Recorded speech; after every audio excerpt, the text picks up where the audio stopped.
They told her it was stillborn, buried it before she could hold it.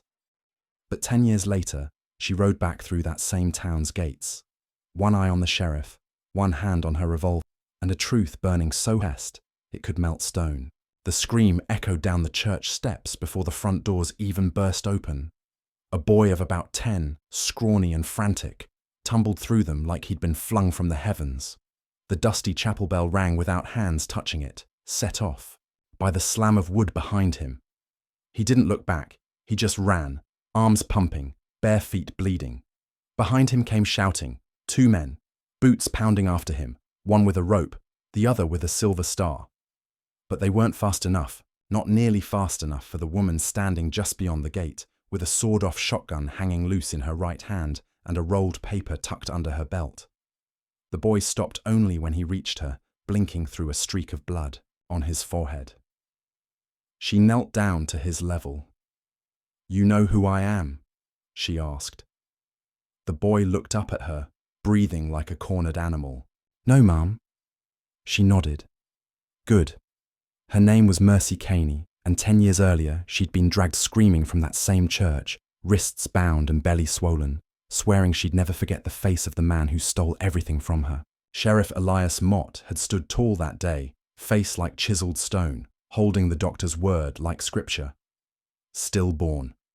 No name, no grave marked. Just a quiet field out back and a crooked wooden cross no one could look at too long. But Mercy had never believed it. Not when she'd felt the kick just hours before, not when they refused to let her see the body, and not when they'd handed her a death certificate without a signature. They sent her away with a Bible and a warning. She returned with the truth and a plan.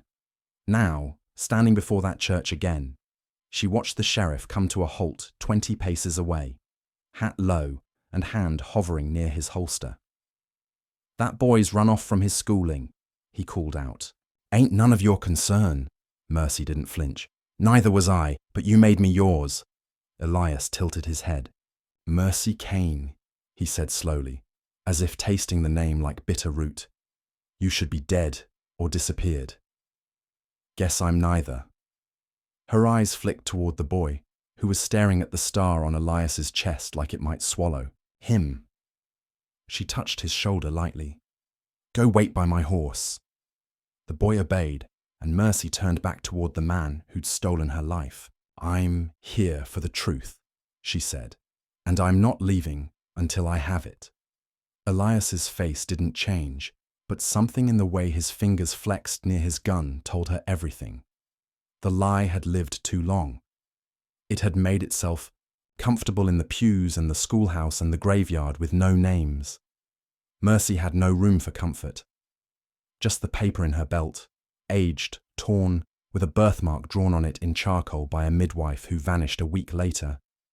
And the gun her brother gave her before he hung himself in a jail cell with Elias's name on the warrant. Inside the church, whispers stirred. The doors creaked open again, and a tall, reedy man with priest's robes stepped into the light. Father Jessup. Older now, his eyes sunken and gait uneven, but still unmistakable. "Mercy," he said, soft like prayer. "You shouldn't have. Come back." "You shouldn't have lied," she answered. "But here we are." He opened his mouth to speak, then closed it, nodding once as though something deep inside him broke loose. "He doesn't know," Jessup whispered, glancing toward the boy.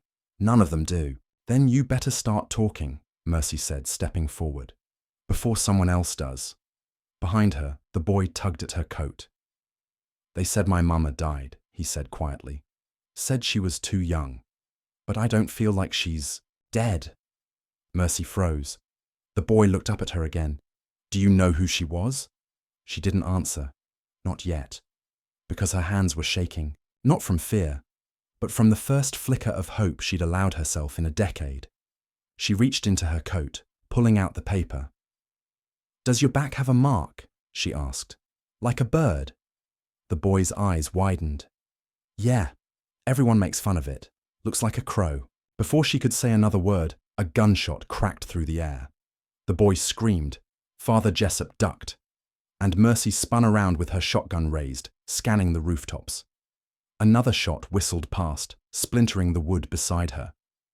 From somewhere unseen, a voice called out, ragged and sharp. "You shouldn't have come back, Kane." She dropped low, pulling the boy behind the horse's flank, her hand moving on instinct. Elias had already drawn, eyes locked on hers, but hadn't fired. That meant the shot didn't come from him, which meant she was right. There were others, more than one person with something to lose. The townsfolk had begun to gather by now, peeking from doorways, standing behind barrels and porch posts. Whispers swelled. "It's her. Didn't she? I thought she died in the fire." Mercy stood slowly, lowering her gun but keeping it ready. "You've got 1 hour," she told Elias, "to tell me where my son is, or the next time I come back, it won't be to talk." "Your son's dead," Elias said, but there was no conviction in it. "Then I want to see his grave," she replied. "And I want to dig it up myself." That shook him. A tremor passed through his jaw. "There's nothing to find," he said finally. "Exactly," she whispered. "That's the point." And then she turned her back on him, because she knew he wouldn't shoot her in front of the town, and mounted her horse. The boy climbed up behind her without being asked. She didn't know his name, but she knew his eyes, and she knew the town was lying. Not just to her, to him too. 1 hour. That's what she gave them. 1 hour to dig up the past, or bury it deeper. The boy's name was Eli, though he didn't offer it until they were halfway to the edge of town, crouched in a thicket of tall ryegrass behind the burnt husk of an old mill Mercy remembered from her childhood. He gave it to her like he wasn't sure it was really his, like even his name had been borrowed. She just nodded. "All right then, Eli." Her voice was low, steady, like the way her brother used to speak when they were hiding from their father's fists. "I want you to listen, close. You don't talk to nobody unless I say. You don't go nowhere unless I'm right beside you.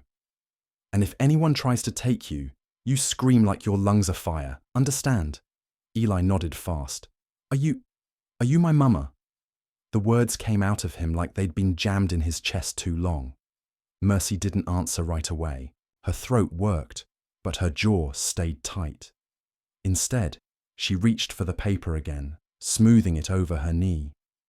The drawing was faded almost to smudges now, but she knew it by heart. A curled feather on a baby's back, just beneath the left, his shoulder blade. She'd only seen it once, a glimpse before the pain took her under, and the midwife had torn the newborn from her arms. The same midwife who disappeared the next morning, leaving behind an empty cabin and a half-packed bag. "I don't know," she said finally, "but I aim to find out."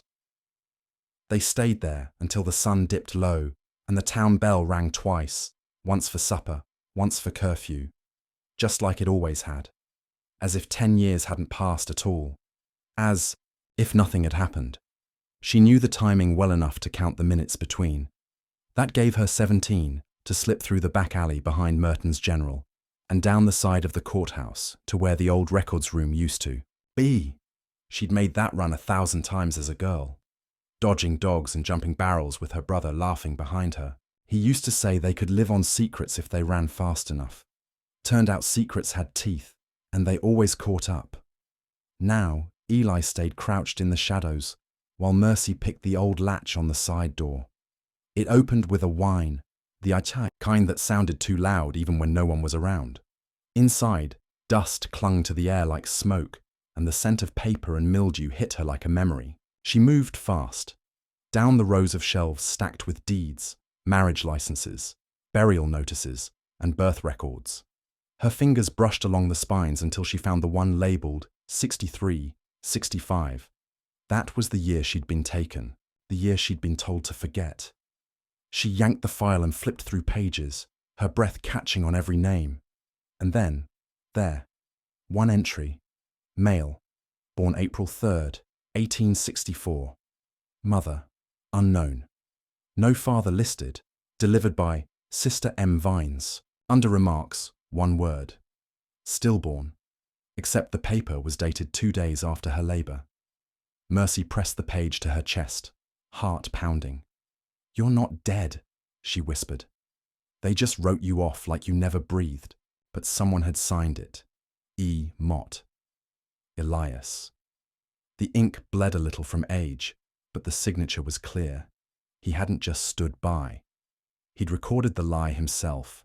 Then the floor creaked. Mercy ducked just in time to avoid the swing of a heavy lantern. It crashed into the wall behind her, spilling fire across the papers. She rolled, came up with her shotgun raised, but her attacker was already gone. Just a glimpse of a coat and a boot disappearing through the back door. She swore and stomped at the flames, smothering them with the edge of her coat until the smolder died. One corner of the registry burned away, but the page she'd found was intact. She stuffed it inside her shirt and ran back to Eli, who stared up at her with eyes too wide for a boy his age. "I heard it," he said. "Someone was watching." "They still are," she muttered. "Come on." She didn't tell him how close she'd come to burning the only proof she had. Didn't tell him how her fingers were trembling. Didn't tell him the face she'd glimpsed in that flash of fire had looked an awful lot like Judge Pritchard's eldest son Wesley, the one who'd been just a boy when she left and was now a deputy with something to prove. She didn't tell him any of that. Instead, she took him to the old Bixby barn on the hill, abandoned for years, the roof sagging like an old drunk's back. It had once been a hideout for thieves. Tonight, it was sanctuary. She set up a small fire, low and hidden, and let Eli eat the dried beef she kept in her saddlebag, while she stitched a small cut on his shoulder with shaking hands. "Why'd they lie?" Eli asked quietly. "About my mama." Mercy didn't answer him. She couldn't. Not until she knew what truth might do to him. Later that night, as Eli slept curled near the warm belly of her horse, Mercy opened her brother's old satchel and pulled out the other piece of the puzzle, the letter she'd found stuffed behind a loose floorboard in their family home 2 winters ago. It had no signature. Just this: "He'll never be safe with her. If she knows, she'll fight. And they can't afford a mother who bites back." She hadn't understood it then. But now, with Eli's soft breathing beside her and the town's lies piling higher than headstones, she did. They'd taken him because they were afraid of her. Because she didn't fit the mold. Because she'd stood up in the middle of a congregation once and said, loud enough for every pew to hear, that the sheriff's law wasn't God's. And men, like Elias Mott, didn't forget a woman who embarrassed them. In the morning, she went to the one man who owed her more than silence. Emery Vines was the brother of the midwife who disappeared. He ran the livery now, a grizzled man with a limp and a busted hand from the war. Mercy found him in the back of the stable, fixing a harness. When he saw her, he stopped cold. "I don't want no trouble," he said. "You already had it," she replied. "I'm just here for answers." He looked at the boy behind her, then back at her face. "He yours?" "That's what I'm trying to find out." Vines sighed and motioned her inside. "They paid her," he said, once the door was closed. "Paid her to leave town after the birth. Told her it was stillborn. She didn't believe him, but money was money, and she was scared." He reached into his coat and pulled out a folded square of cloth. "She left this behind." Mercy opened it and stared. It was a baby blanket, hand-stitched, with the letter M sewn into the corner. "Where did the child go?" she asked. Her voice was barely audible. Vines hesitated. "To the Orville house, up near the canyon. You know it?" She nodded. Everyone knew it. It was a home for orphans run by the church, but the rumors had always been darker. Whispers of children traded, records burned, faces lost to paper and dust. Mercy stood, fire building in her belly again. "He's coming with me," she said, nodding to Eli. "And we're going to see if God left a forwarding address." Vines didn't stop her, just muttered, "I always knew you'd come back angry." She didn't respond, because by then she'd already saddled the horse, pulled Eli up, and pointed toward the canyon, where wind whistled through the rocks, like a warning. The Orville house stood like a scar on the landscape. 3 stories of grey stone and dark windows, crouched against the canyon like it was trying to hide from judgment. Mercy rode up with no hesitation, Eli clutching her waist, the paper with the false stillbirth still pressed against her skin. She knocked once, then twice, then kicked the door open when no one answered. Inside, silence, dust, and the faintest sound of footsteps on the upper floor. She drew her gun. Eli stayed behind her, and from the top of the stairs, a woman's voice called down softly. "Mercy Kane, you're late." Mercy didn't answer the voice, not out loud. Her finger tensed along the trigger as she stared up the staircase, studying the shadow cast by the half-lit chandelier swinging from its rusted chain above. The steps groaned under her boots as she climbed slowly, every board threatening to betray her with a crack. Behind her, Eli stayed rooted near the threshold like she'd told him, knees locked and mouth silent, his little hands white around the doorframe. He was terrified, and he had every right to be, but she needed him brave just a little longer. Halfway up, she paused. "You know my name. That means you know what I came for." The voice responded from somewhere in the darkness above. "You came too late. The truth's already bled out." Still, Mercy didn't falter. "Then you better show me the corpse." At the top of the stairs stood a woman in a black shawl, her silver hair drawn into a tight braid that hung over her shoulder like a length of rope. She had a face like dried riverbed, cracked but not fragile, familiar, but not in a way Mercy could place. Her name hovered just out of reach, on the tip of memory, and when she finally spoke again, it wasn't with anger. It was with grief. "You don't remember me, do you? I was there that night. I heard you scream when they took him. I was the one who sewed you up." Mercy's breath hitched. "Sister Vines," the old woman nodded slowly. "But that's not what I'm called anymore. Not here. Not after what I did." Mercy stepped onto the landing. "Where is he?" The old woman didn't blink. "Downstairs. The boy. He's yours. He always was." A sob built in Mercy's chest, but she crushed it. "Then why the lies?" "Because I was afraid," the woman whispered. "They said you were sick in the head, that you tried to hurt the child. They told me if I told the truth, they'd take me too. Lock me up like they planned to lock you. I never hurt him." Her voice cracked, sharp with fury. "He was ripped from me before I could even count his fingers.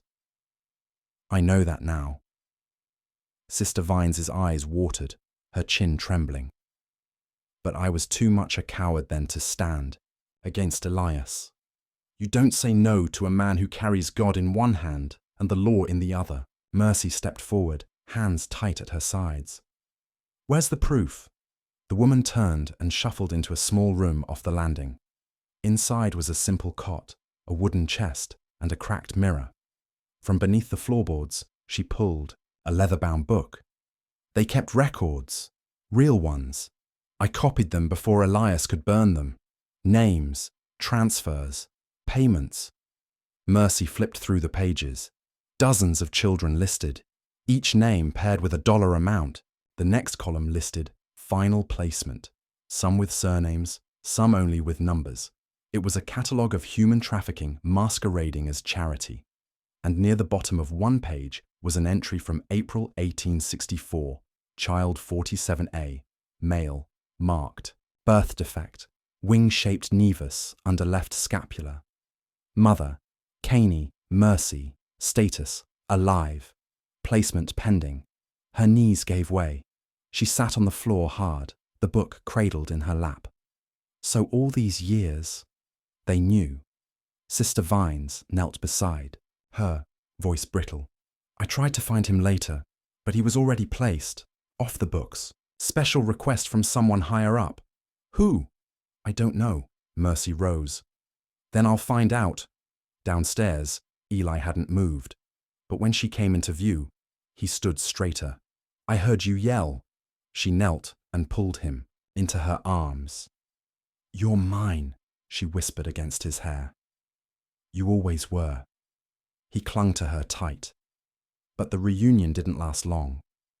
Behind them, a gunshot cracked through one of the high front windows, shattering glass and sending shards across the floor. Mercy pulled Eli down just in time. Sister Vines shrieked and ducked. Another shot followed. Then a voice outside. Mercy Caney, you've broken curfew, broken property, and abducted a child. Come out now, and we'll give you a clean trial before the hanging. Wesley Pritchard. His voice still bore the smugness of a boy who never heard no from a soul. She peeked through the broken glass. 4 men, rifles drawn. One of them was Elias Mott himself, older, stooped, but unmistakable. Mercy whispered to Eli, Back door, now. Sister Vines clutched her sleeve. There's a passage beneath the pantry, leads to the woods. They didn't wait. Mercy kicked, opened the pantry floor, guided Eli down the dark crawl space, and followed, clutching the record book against her chest. The passage stank of earth and rot, but it led them far enough that when they emerged, the gunman was still shouting at ghosts inside the house. They rode west. By the time the town knew she'd slipped free again, she was 2 hills away and counting. For 3 days, they hid in the hills above Red Gulch. Mercy read every page of that book, memorizing names, tracing connections.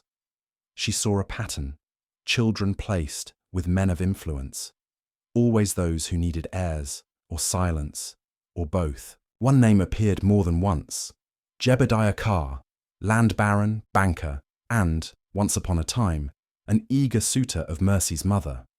He'd offered Mercy marriage when she turned 16. Her refusal had burned him bad. Word was, he never forgave the Caney women for scorning his name. It made sense now. Taking her child wouldn't just destroy her. It'd stain her memory. Make sure no man ever saw her as fit for love again.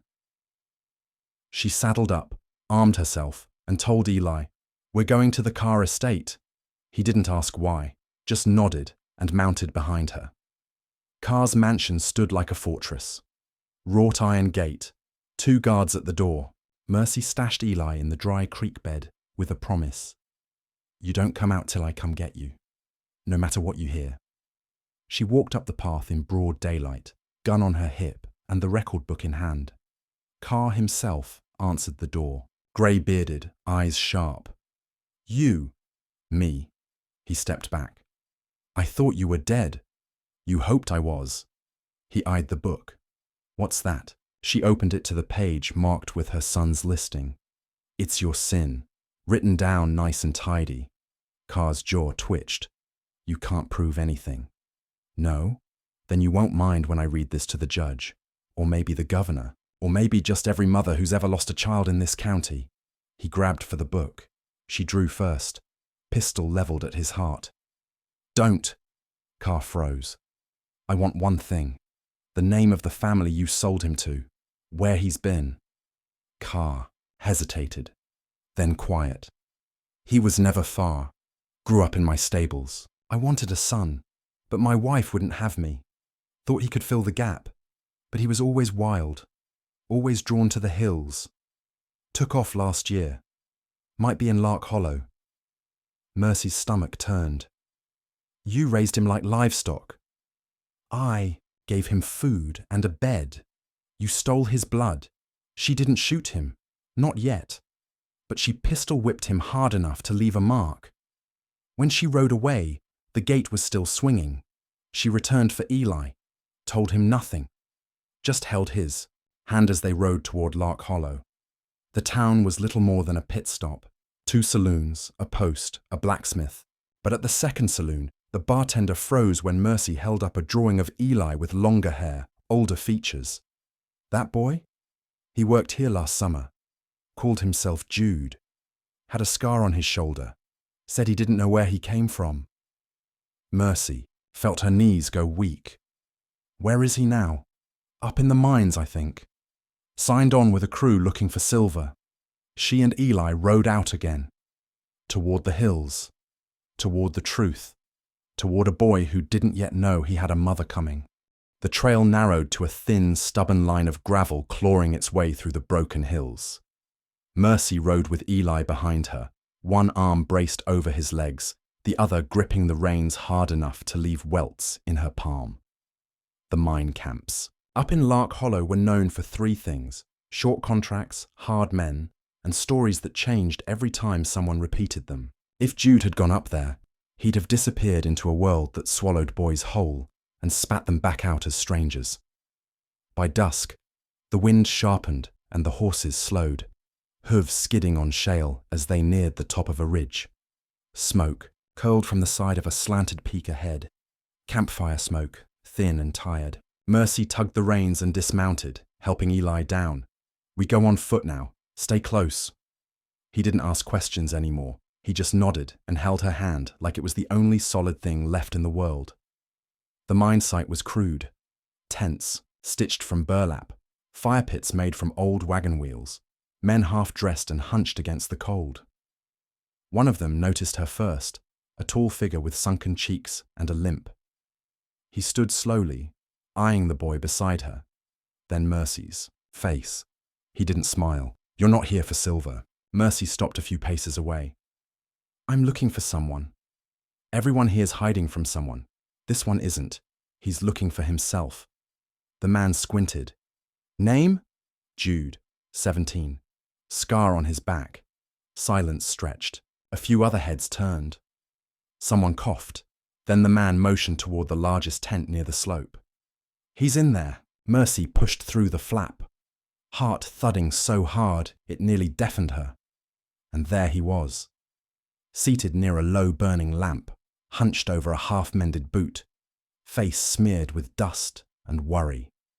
He looked up, brown eyes, dark hair, lips chapped from weeks of cold wind. He had Eli's jawline, her mother's ears, a freckle beneath his right eye, and a world of guarded distance between them. "Can I help you?" he asked, eyes flicking toward her gun. Mercy stepped forward slowly. "Your name's not Jude." He tensed. "Says who?" "Says the mark on your back. Wing-shaped, just beneath your shoulder." The boy stood fast, knocking over the boot. "Who the hell are you?" Eli stepped forward before she could answer. "She's our mama." The boy stared at the child, then at her. Mercy's throat tightened. "They took you from me, lied about who you were, lied about who I was." He swallowed. Hard. "That true?" "I have proof." She handed him the page from the book. His record. The name Caney Mercy, written in a careful, hateful hand. He didn't sit, didn't blink, just stared at the paper, then dropped it like it burned. "You waited this long? I didn't know where they hid you." "And now you want what, exactly?" "Forgiveness. I want you safe." He looked past her, at the child. "That really my brother?" "Yes." He rubbed his jaw. He looked scared. He's seen too much. He nodded slowly. "So have I." There was no hug, no reunion. Not yet. But when he told her his real name, "They called me Noah before I forgot." She felt something shift. Not a healing, but a start. They didn't stay the night. The camp wasn't safe, not for them. Jude, Noah, gathered his few belongings, wrapped them in a cloth, and followed without another word. Mercy didn't press. The boy needed space to absorb a truth too heavy for his young frame. By sunrise, they reached the low scrub flats. They built a fire in a gully and cooked what little they had. It was Eli who spoke first. "You don't remember anything, do you?" Noah shook his head. "I remember a hand, a smell. I think it was lavender, maybe your hair." Mercy's fingers curled. "That was your blanket. I used to hang it over your cradle." He looked away, blinking fast. "They told me I was abandoned, said I was sick when I was born, unwanted. They branded you with a lie." He nodded once. "Guess I believed it too well." A long silence followed. Birds trilled. A breeze stirred the ashes. Then Mercy said quietly, "They're still doing it." Noah glanced over. "They're still selling children. Same way they sold you. That ledger isn't the end of it. It's just 1 year. There's more. I'm going to find the rest." He didn't question her, just asked. "And then? We burn it all down. But nothing ever goes as simply as planned." 2 days later, they reached a town called Grey Fork, little more than a saloon and a church. But when Mercy stopped to water the horses, she noticed the tension right away. Men posted at corners, a preacher too quiet, and a child, a girl of 6, being led into the back of the church by a stranger with gloves too clean for a minor. Mercy turned to Noah. "Something's wrong here." He nodded. "You feel it too." They waited until dusk. Then they snuck around the side of the church. Through a cracked window, they saw the girl, sitting on a stool, crying softly, and 3 adults talking low, one dressed as a preacher, one as a nurse, and one as a government man. "Mother's not fit. She'll sign what we tell her to sign. They'll come tomorrow." Mercy had heard enough. She crept around back, pried open the cellar door, and slipped inside. Noah followed, quiet as a breath. Eli stayed with the horses, hidden. Inside, they found the holding room, and the documents, dozens of them, each with a child's name and a parental signature, many signed with just an X. "These are forced surrenders," Noah whispered. "They're lies. They grabbed every page they could, but the preacher was faster than he looked. By the time they exited the cellar, he was waiting with a rifle. You think you're the first righteous fool to try and stop this?" Mercy didn't hesitate. She lunged, knocked the barrel up, and the shot missed wide. Noah tackled the man from behind, and in moments, he was down. They didn't kill him, but they made sure he wouldn't rise soon. They left Grey Fork with the girl in tow, reunited with her mother who wept like her soul had returned. Mercy handed over the documents, gave her a name to run to, Sister Vines. By nightfall, word of what Mercy Caney had done began to spread again. Not just whispers of a mad woman with a gun, but of a mother returning children to mothers, of lies exposed, and of one name rising to the surface again and again: Elias Mott. It was time to go home. They reached the outskirts of Mercy's birthplace, Gallows Hollow, by moonrise. The old church still stood at the edge, the same one, where she'd once been told to kneel and confess for screaming too loud when her baby was taken. She stepped through its doors again, this time with her children at her side, and Elias Mott was waiting, not with a gun, not with a sermon, but with a contract. "You want to drag my name through the mud, Caney. You'll need more than gossip." She dropped the ledger on the altar. Then the Grey Fork documents. That enough? His hand trembled. She pulled out the final page, a confession written in Sister Vines's hand. That enough? Still, he didn't waver. "What do you want?" he finally asked. "I want them back, all of them. Every child you still hold, every lie you told. I want you out of this town. And I want your oath, signed and sealed, that you will never touch another mother's child again." He sneered. "Or what? I have your secrets. I can bury you under them." Silence. Then he reached for the pen, but Mercy wasn't done. "One more thing," she said. "I want to know the name of the man who gave you the order to take mine." Elias paled. "It wasn't just about you," he said. "It was about what your son would become. There was a prophecy. One of those old country tales Sister Vines used to whisper over the cradles. Said the child born with a wing on his back would undo the old order, burn the roots, end the men who think they own everything." Mercy looked at Noah. He stepped forward, slow. "Then I guess we better start undoing." Elias Mott signed.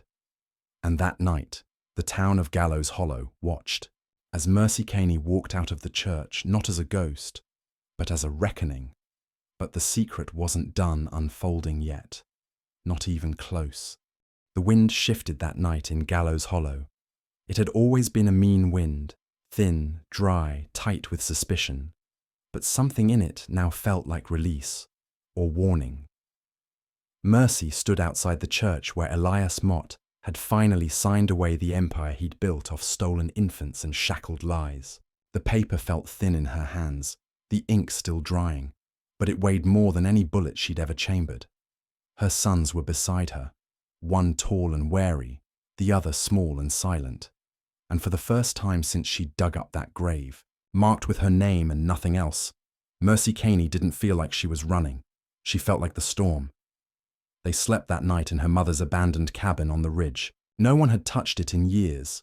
Faded curtains, a broken chair, an old cast-iron pan with rust clinging to its corners like grief that wouldn't let go. Mercy lit the hearth and cooked potatoes, dried meat, and eggs a neighbor had slipped them before sundown. Eli fell asleep curled against her hip. Noah sat by the door, legs stretched, staring at the fire like it held more answers than the men they'd chased for weeks. "When I was little," Noah said without turning, "they told me my mother screamed like a wolf when I was taken. That she had to be dragged away kicking. I used to think it meant she was crazy." Mercy didn't flinch. "I was, for a time. They said you were dead by the time I could read." She swallowed. "They wanted you to grow up untethered. It's easier to replant a child when you rip up all the roots." He turned his head. "But I wasn't a seed. I was a boy." Mercy looked at him. "You still are." A long quiet passed between them. Outside, wind scraped the windows. Then Noah said, "They're still doing it, you know. Mott wasn't the top, he was the middle." "I know. Then we're not done." She nodded slowly. "No, not yet. They left before dawn." Mercy sent word ahead to Sister Vines with a simple note. "I'm not burying secrets anymore. I'm digging." They rode west toward Calico Wells, a town that didn't show up on maps but was known in whispers among desperate women as a place where babies disappeared under mercy warrants. That was the lie they told. Mercy. Mercy for the poor. Mercy for the sick. Mercy for the shamed. But the irony of that word wrapped around her name like barbed wire made her stomach burn. As they crested a hill, Noah pulled his horse beside hers. "Eli's asleep in the saddle." Mercy reached over and steadied him. The boy barely stirred.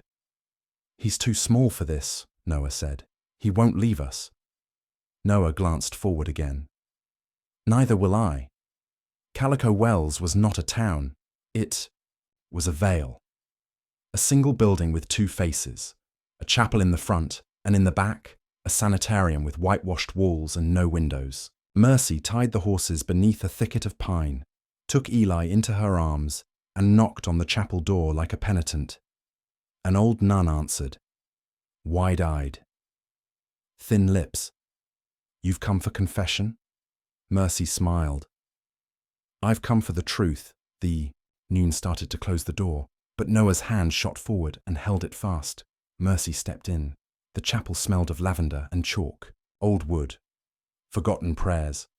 But Mercy wasn't here to kneel. "I want the records. From 1851 to now. Every adoption, every death, every mother turned away." "We don't keep records," the nun whispered. "You do. I've seen them before. You're mistaken. Do you remember the name Caney?" The nun blanched. "I thought you might." Mercy stepped closer. "You were there the day they took my son. You gave the order." "No, don't lie." Noah shut the door behind them. Eli was still asleep in his arms, head resting against Mercy's shoulder. "I remember you now," the nun whispered. "You bled all over the church floor. They told me you died. I did.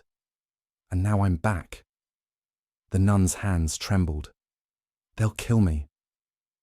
"I won't let them." That got her. The fear shifted. Something long frozen began to crack. "They're not here anymore," the nun said.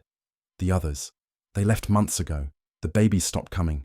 I thought they'd forgotten us. I prayed they had. Where did they go?" "There's a ledger in the back, behind the altar. It has every name. every transfer. Show me. They followed her to the sacristy, where the wood panels groaned under their feet. The nun reached into a cupboard and pulled out a thick leather-bound book. Mercy opened it. The entries began in 1849. Child, mother, status, destination, dozens of pages, hundreds of names. "Why did you do it?" Mercy asked, her voice shaking. The nun wouldn't. Look at her. "We believed we were saving souls. Some of us did. Others just needed the money." Mercy's jaw clenched. "And what about the mothers?" "We were told they didn't matter." Noah reached for the book, flipped to a page from 1854. His name, his mother's name. "Delivered to S.R. Saint Revanth." Mercy's blood ran cold. "I know that name," she said. "He's a banker, owns land in Redvale, real estate, cattle, influence. He funds the adoptions," the nun whispered. "Pays handsomely, but only for certain children." "What kind of children?" "Boys." "Why?" The nun shook her head. "I don't know. He called them his legacy line. He said they'd inherit something greater than money. Said blood was everything." Mercy shut the book. "I need his address." The nun scribbled it on the corner of a hymnal page. "You should leave here," Mercy told her, "before someone decides to silence you." The nun nodded, eyes full of tears. "Will you forgive me?" "No." The ride to Redvale took 3 days. By the second, Eli had begun humming again, soft nonsense tunes that seemed to build little forts of hope inside the silence. Noah read through the ledger at night, by firelight, learning the names of other children like him. Some matched stories they'd heard from mothers on the road. Others were vanished entirely, no towns, no paper trails. But one name repeated, St. Revanth. And beside it, initials that grew clearer the more you saw them, E.M. Elias Mott. Noah stared at the page. He wasn't just the middle. He was the recruiter. Mercy's stomach twisted. "They were grooming you for something," he nodded. "Or someone." Redvale was a city of stone buildings, railroads, and men who wore dust like perfume. St. Revanth's estate sat at the edge of town, 3 stories tall, ivy-wrapped, with a tower like a watchful eye and a gate that squealed like it was alive. They didn't knock this time. They slipped through the back while the staff was at chapel. Inside, the walls were lined with portraits of boys, all around the same age, each one titled only with a year. Noah pointed to one. "That's me." Mercy's breath caught. "He tracked you, displayed you. They found the study, locked. But Mercy still had the key Elias Mott had once handed her in trust. It fit. Inside, they found the contracts, pages of transactions, payments made in gold and blood, and letters, dozens of them, written in St. Revanth's careful hand, each one addressed to someone called the Sovereign Council. Mercy read them aloud. "Noah exhibits strength beyond his peers. Will report back upon next phase. E.M. believes the mother may resurface. Contingency plan in place. The prophecy nears its timeline. We must prepare." She folded the last letter. "They never planned to let you grow old. They wanted to shape you into something, a symbol, a weapon." Noah didn't speak, just picked up one of the portraits and turned it to the fire. It burned slow, but bright. That night, they stayed hidden in the hills above the estate. Watched as guards returned. One noticed the broken study door. Sounded an alarm. Men poured out of the building like ants from a kicked nest. And in that moment, Mercy knew they'd been found. But instead of running, she turned to her sons and said, "It's time." Eli handed her the satchel. Noah loaded the rifle, and together, under the moon that once bore witness to her loss, they prepared to face the men who stole her child, her past, and the truth. Only this time, she wasn't mourning. She was ready. The first bullet didn't come from her gun. It came from theirs, cracking through the trees just after midnight, close enough to tear bark from the pine beside Noah's head. He didn't flinch. He simply raised the rifle, pressed his shoulder against the earth, and aimed toward the glint of lanterns that had begun snaking through the woods. Mercy had already ushered Eli deeper behind the rocks. The boy clutched the satchel, eyes wide but dry. He knew now that the world did not wait for the brave. It punished the unready. Another shot, this one closer. Noah fired back. A shape crumpled between branches, but Mercy didn't linger on the fall. She pulled the revolver from her coat, one of Elias Mott's, still smelling faintly of his tobacco and cowardice, and moved through the dark like a shadow with breath. This wasn't vengeance anymore. Vengeance burned too hot and too fast. This was reclamation. And it moved slower, quieter. It wore the face of a mother who'd already died once and had no fear left to bleed. The men who came belonged to Reventh, not lawmen, not bounty hunters. These were something else. Faces smooth, jaws squared, boots polished, not for travel, but for display. They moved in pairs, never spoke, and aimed to kill, not capture. Mercy watched one take aim through a spyglass. Rifle, hands steady, breath controlled. But he didn't see her behind the split trunk. Didn't hear the twig beneath her boot until it cracked. He spun, but she was already moving. One shot, then another. His rifle dropped into the bracken, his knees followed. He didn't scream. He just stared, confused, as if death had come from the wrong direction. She took his gun. By the time she reached Noah again, 3 more men were down, 2 by her hand, 1 by his. He was breathing hard but not trembling. More coming, he said. How many? Too many. She glanced back at Eli. It's time. Noah hesitated. You sure? Mercy nodded. From the satchel, she pulled 3 bundles, small glass vials wrapped in linen and tar. They looked like medicine, but they weren't. They were fire. Sister Vines had given them back in Gallows Hollow without explanation. Only a whisper. In case the truth needs smoke. Noah took 2. She kept 1. They lit the fuses, counted to 3, and hurled them toward the trees. The forest lit like a second dawn. Orange and furious, screams rose. Confusion shattered formation, and through it all, Mercy ran. She ran straight for the estate while Noah stayed back, rifle sharp, guarding Eli with the kind of ferocity she hadn't expected, but knew came from the same hollow place inside her where motherhood and survival had fused into one. The estate's back gate was open, not from retreat, but from arrogance. They hadn't believed anyone would breach it, not with soldiers in the woods and fear in the air. But fear didn't slow Mercy Kane anymore. It sharpened her. Inside, the walls no longer whispered secrets. They shouted them. Portraits still hung in rows, but many were gone now. Space left blank, hooks exposed, as if someone had tried to erase history in a single night. She found the main hall empty. The study door shattered. Desperation had passed through here like a storm before her. She took the stairs 2 at a time. At the top, behind a set of double oak doors, she found him, Saint Revanth. He was older than she remembered from the photographs, grey at the temples, beard trimmed, eyes like coals behind glass. He stood at a desk littered with maps and letters, one hand clutching a pistol, the other resting on a globe. I wondered when you'd come, he said. You made it easy, did I? He gestured around them. I gave you life, gave your son a future. You stole my son. I refined him. You think you'd have raised him better? On dirt and shame. He was meant for more. He was meant to be mine. You don't understand what he is. I don't care. He lifted the pistol. She shot first. The bullet hit his shoulder. He spun, stumbled into the globe. Papers flew. Blood splashed the desk. But he didn't fall. You don't know what you've done, he rasped. There are others. There's more. I know.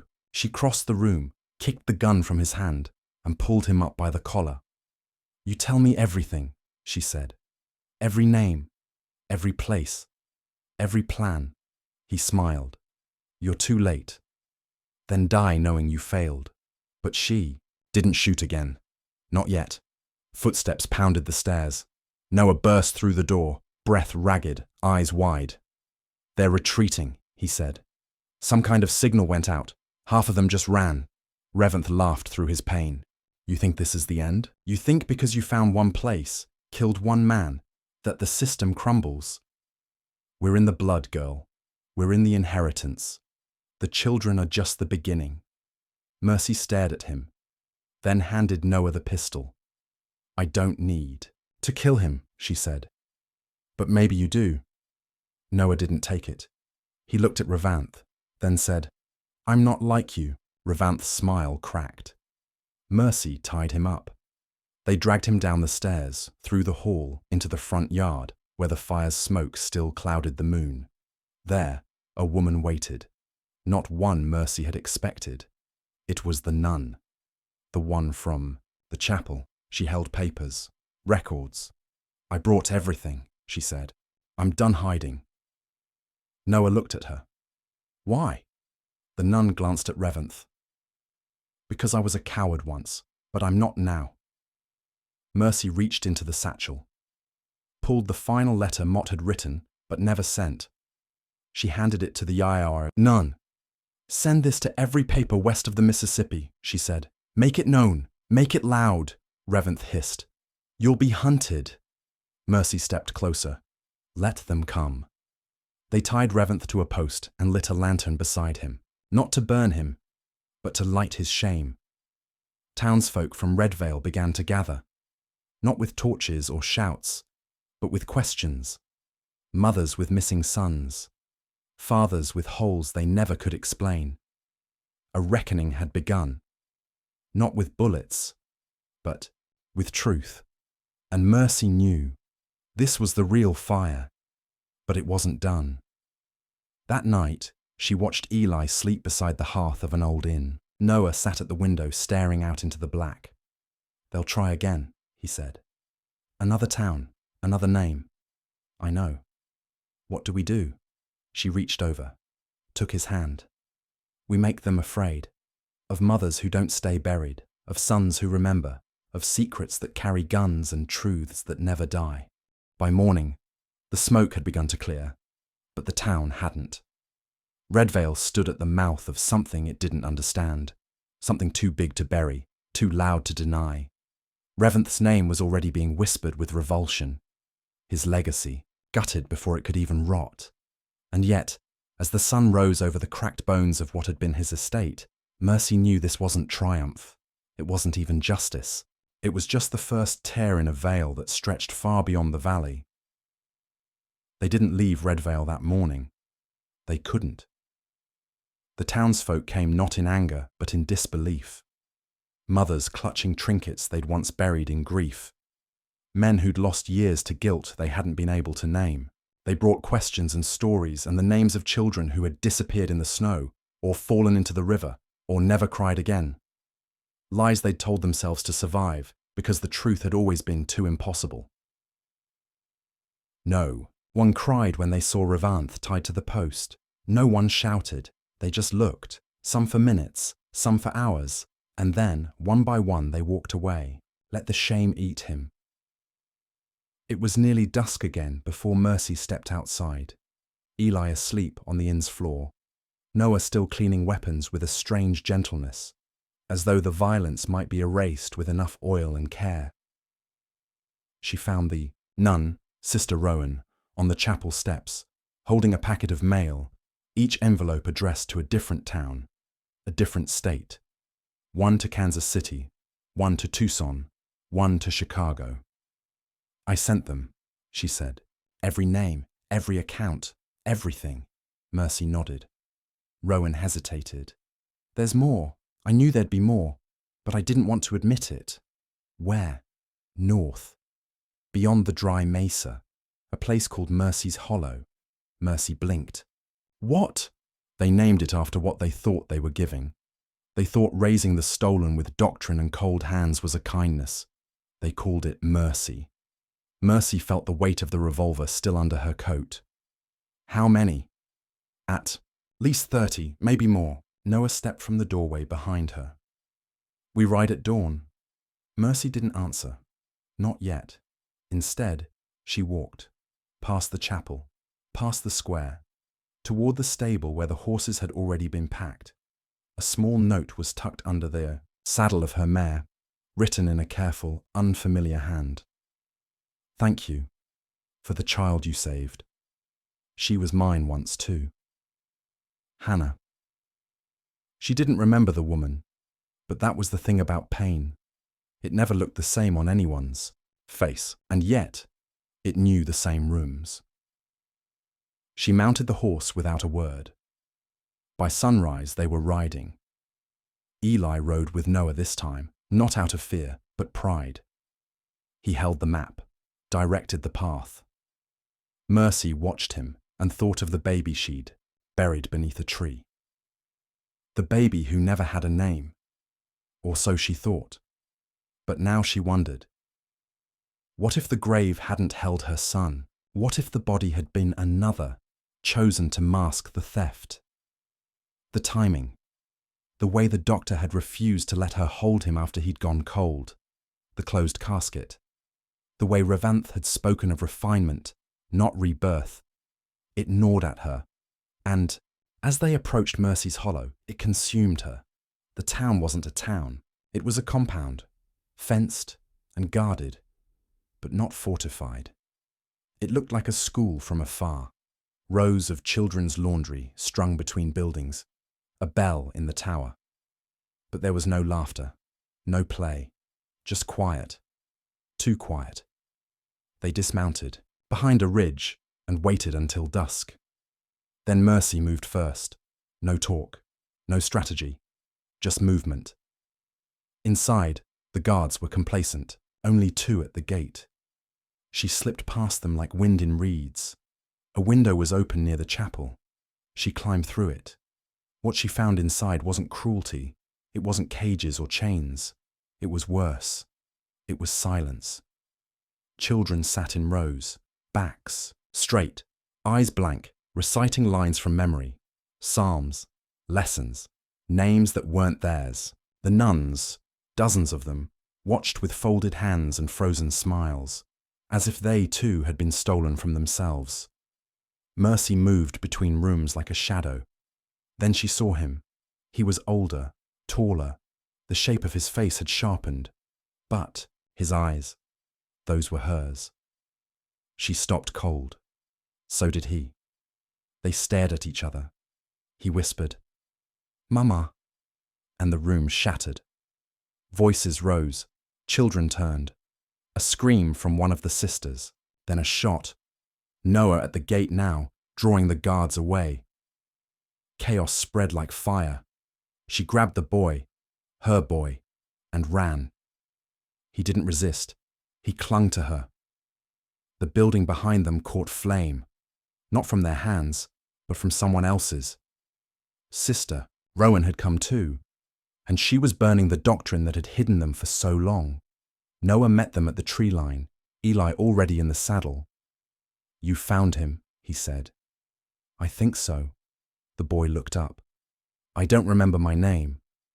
Mercy knelt beside him. "It's Samuel," she said, voice cracking. "I named you Samuel." He nodded, and they rode. Behind them, Mercy's Hollow became smoke. Not a victory, just a reckoning. They travelled for days, found other children, other mothers. In the next town over, they met a father who'd spent 12 years looking for a daughter with a birthmark on her shoulder. He found her, because of Mercy. By the end of the month, they'd made a list. 37 children returned, 9 still unclaimed. 2 women reunited after thinking they'd buried the same boy. They stayed in no one town too long. Mercy knew what would come. The retaliation, the lies, the discrediting. But by then, the truth had grown roots. And one night, under a red sky, in a town too small to name, Mercy stood by a grave with a cross that no longer held her son's name. Instead, she planted wildflowers beside it. A boy stood beside her. "I remember a song," he said, "from before. Sing it." He did, and she cried. Noah watched from the porch. The gun still sat on the table beside him, but it hadn't been touched in days. "Will we ever stop running?" he asked. Mercy walked up the steps, sat beside him. "I don't want to," she said. He laughed quietly. "Why not?" "Because every time we do, someone else is freed." And that was the thing about fire. Once lit, it doesn't choose what to consume. It just keeps burning. She looked at her sons, one by blood, one by bond, then at the night sky. She no longer saw darkness. She saw openings. She saw stars.